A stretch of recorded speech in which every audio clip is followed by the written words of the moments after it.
সাবেক speaker doctor Shirin Sharmin চৌধুরীকে আটকের পর নেওয়া হয়েছে ডিবি কার্যালয়ে। এই মুহূর্তে সেখানে আছেন রিপোর্টার স্বপন আহমেদ, যাচ্ছে তার কাছে। স্বপন,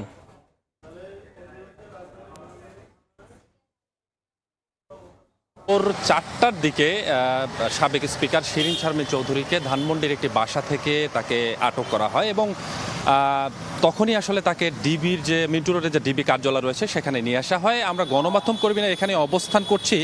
এখন পর্যন্ত আপডেট বলতে হয় যে কিছুক্ষণ আগেই আসলে ডিএমপি মিডিয়া সেলের যিনি প্রধান ছিলেন তিনি আমাদেরকে যেটি জানালেন যে তার বিরুদ্ধে রংপুরে একটি মামলা রয়েছে এবং রাজধানীতে 5টি মামলা রয়েছে। বিশেষ করে রংপুরের একটি মামলার কথা তিনি বলেছেন এবং বনানী ও উত্তরাতে 2টি মামলায় স্পেসিফিকভাবে তিনি বলেছেন এবং এই জুলাই গণঅভ্যুত্থানের যে 6টি মোট মামলা, এই মামলাগুলোর যে কোনো একটি মামলায় তাকে গ্রেপ্তার দেখানো হতে পারে বলে আমাদেরকে জানানো হয়েছে। তবে স্পেসিফিকভাবে বলা হয়নি যে কোন মামলায় তাকে গ্রেপ্তার দেখানো হতে পারে।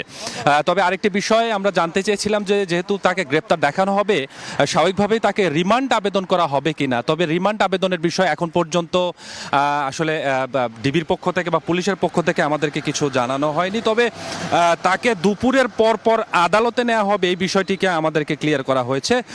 প্রথম দিকে আমরা যতটুকু শুনতে পেলাম যে তার নিজ বাসা ধানমন্ডি 8-এর এতে থেকে তাকে গ্রেপ্তার কথা আমরা শুনতে পেয়েছিলাম, কিন্তু পরবর্তীতে ডিবি এবং মহানগর পুলিশের যে মিডিয়া সেল সেখান থেকে আমাদের জানানো হলো যে না, তাকে তার চাচাতো ভাই আরিফ মাসুদ চৌধুরীর বাসা থেকে গ্রেপ্তার করা হয়েছে এবং যেটি বলছিলাম যে তখনই তাকে এই মিন্টু রোডের ডিবি কার্যালয়ে আনা হয় এবং এখন পর্যন্ত তাকে জিজ্ঞাসাবাদ করা হচ্ছে।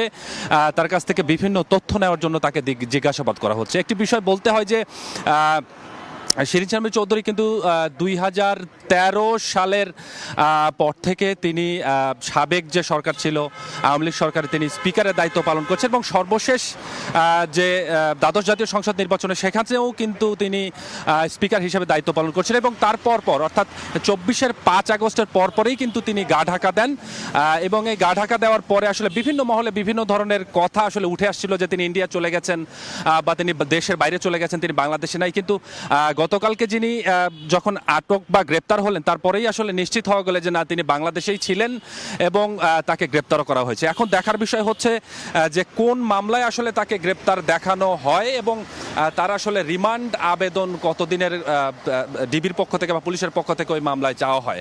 আমরা গণমাধ্যম কর্মীরা অপেক্ষমান অবস্থায় রয়েছি। পরবর্তী যে কোনো ধরনের আপডেট আমরা পাই সাথে সাথে দর্শক আপনাদের জানিয়ে দেওয়ার আমরা চেষ্টা করব। তো এখন পর্যন্ত এতটুকুই ছিল আমার কাছে মিন্টু রোডের যে ডিবি কার্যালয় সেখান থেকে সব শেষ।